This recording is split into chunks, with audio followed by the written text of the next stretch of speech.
My son was full of life. He was energetic, he was very athletic and outgoing, and he had one of those smiles that just made you want to forgive him even when he did the most amazing or knuckleheaded things.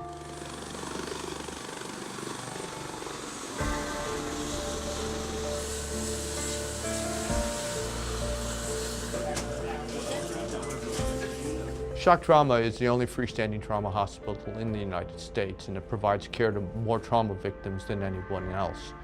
I'm a director of traffic.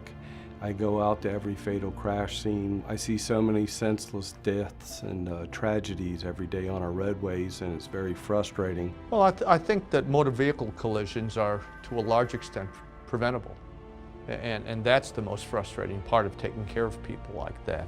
On October 20th, 2008 was just like any other day. Officers had been responding out to a serious crash. I put on my uniform and I went out to the crash scene. If you are properly restrained, it doesn't matter how you get hurt. Your injuries are less if you have your seatbelt on.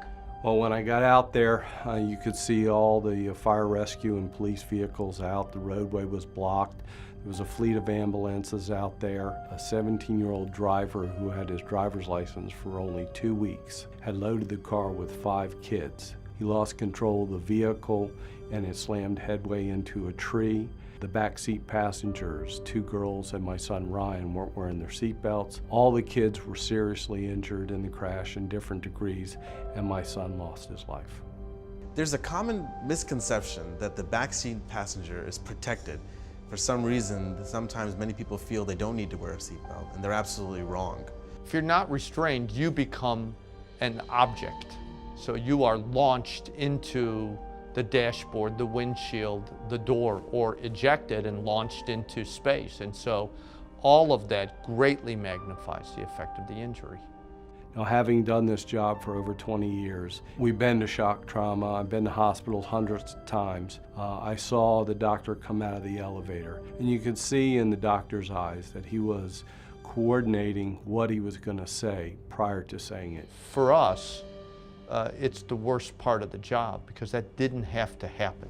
And when we explain to them that it could have been prevented, it's shocking.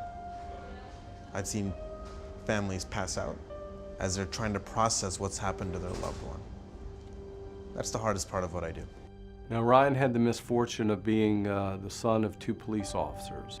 So I would have bet that he was always wearing a seatbelt, but on this tragic night, we recognized that he must have got in backseat of a car with his peers between 2 girls and failed to do what he used to always do, which was buckle his seatbelt. A momentary lapse caused him to lose his life. It takes less than a second to click it, and it's unfathomable for trauma surgeons when we see these patients coming in through our doors to say this could easily have been prevented.